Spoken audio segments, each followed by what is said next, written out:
Kembali lagi dengan saya Kali Mas Ada dan hari ini saya akan ngajarin teman-teman langkah pertama pemula kripto. Jadi kalau teman-teman lihat video ini, teman-teman akan paham hanya dalam waktu 30 menit aja.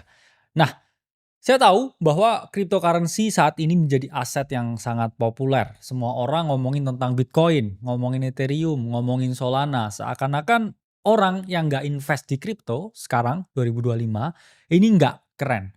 Padahal faktanya mereka ini kebanyakan itu hanya FOMO, fear of missing out. Mereka tuh nggak ngerti Bitcoin itu apa, nggak ngerti kripto apa, hingga akhirnya mereka yang menderita yang namanya kerugian.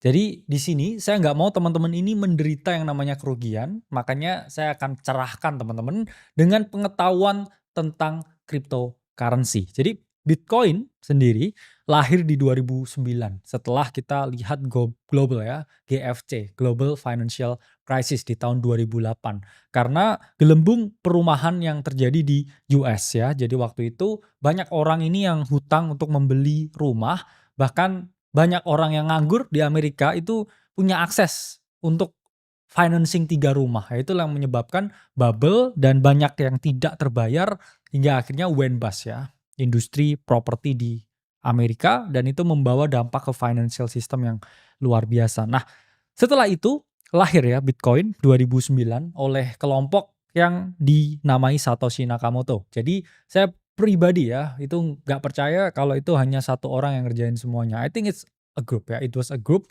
yang namanya Satoshi Nakamoto. Dan sampai sekarang belum ditemukan, belum ada indikasi, belum ada tanda-tanda siapa itu Satoshi Nakamoto. Banyak orang yang berspekulasi, tapi in the end of the day belum ada yang tahu. Oke? Dan sampai saat ini wallet ya dari Satoshi Nakamoto sendiri itu tidak bergerak sama sekali. Jadi mereka ya para kreator Bitcoin itu juga memiliki wallet dan mereka hold Bitcoin sampai 1 juta ya, 1 juta Bitcoin. Tapi since today ya, ini masih belum ada pergerakan sama sekali. Jadi kripto ya ini dianggap sebagai era keuangan baru, apalagi dengan lahirnya Bitcoin di era cryptocurrency modern ini. Nah, selanjutnya beberapa tahun berselang lahir yang namanya Ethereum. Kenapa Ethereum ini lahir? Karena Bitcoin itu tidak bisa diprogram.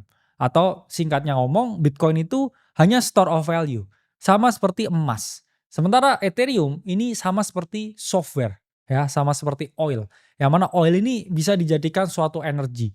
Dan Ethereum membawa konsep yang sangat segar di mana mereka membangun suatu jaringan ya. Kalau Bitcoin membangun jaringan, jaringannya ini bisa kirim Bitcoin ya antar pengguna ya dalam jaringan tersebut. Nah, Ethereum membangun jaringan yang mana orang tidak hanya bisa saling mengirim Ethereum dalam jaringan, tapi dia juga bisa membangun sesuatu di atas jaringan itu. Misalkan saya mau bangun ini, oke, saya pakai Canva di sini. Saya mau bangun Canva di atas jaringan Ethereum. Jadi itu bisa ya. Jadi sistemnya mirip ya dengan kita punya ya komputer. Makanya orang ngomong Ethereum itu adalah uang yang pintar, uang yang bisa diprogram. Dan sejak hadirnya Ethereum, yang mana waktu itu merupakan teknologi yang sangat revolusioner, ya, akhirnya lahir era DApps, Decentralized Application, atau aplikasi-aplikasi terdesentral yang lahir di atas jaringan Ethereum sendiri. Nah, akhirnya Ethereum ini membuat banyak sekali token-token baru. Ya, karena mereka ini induk suatu jaringan, ribuan altcoin, bahkan kita ngomong sekarang itu ratusan ribu per harinya, itu bermunculan ya sepanjang tahun 2010. Mereka ya punya fungsi yang unik ya, sama seperti yang saya jelaskan tadi, kamu bisa bangun Canva di atas jaringan Ethereum. Akhirnya apa? Lahir berbagai token-token baru yang mana mereka memiliki fungsinya masing-masing. Ada yang hanya meme coin untuk seru-seruan, ada juga yang bisa ya dijadikan suatu resemble dari AI ya, artificial intelligence, atau mereka yang memiliki narasi-narasi yang lain seperti decentralized physical infrastructure dan yang paling penting itu adalah DeFi. Jadi kalau banyak yang dengar tentang crypto, DeFi apa? DeFi itu stand for decentralized finance. Jadi sistem keuangan terdesentral yang dibangun di atas jaringan blockchain.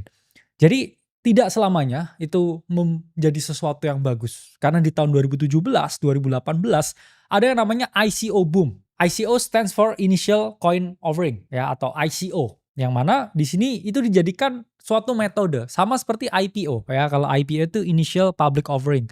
Orang punya perusahaan, perusahaannya mau melantai di bursa ya, mereka IPO. Kalau ICO mereka bikin token, mereka mau fundraise dana dari masyarakat. Dan waktu itu tidak ada hukum yang mengatur ya.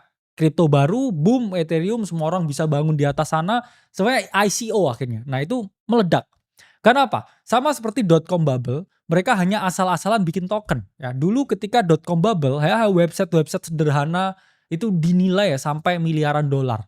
Itu pun juga sama waktu itu ICO boom ya, token-token sampah ya dinilai sampai miliaran dolar dan akhirnya nggak ada fundamentalnya dan it went bust ya karena terlalu banyak orang yang FOMO dan jualan ya token dan itu menyebabkan akhirnya bear market yang luar biasa ya setelah tahun 2018 kita dapat yang namanya blow off top, harga Bitcoin rally parabolik ya dan went bust ya mengalami penurunan yang signifikan.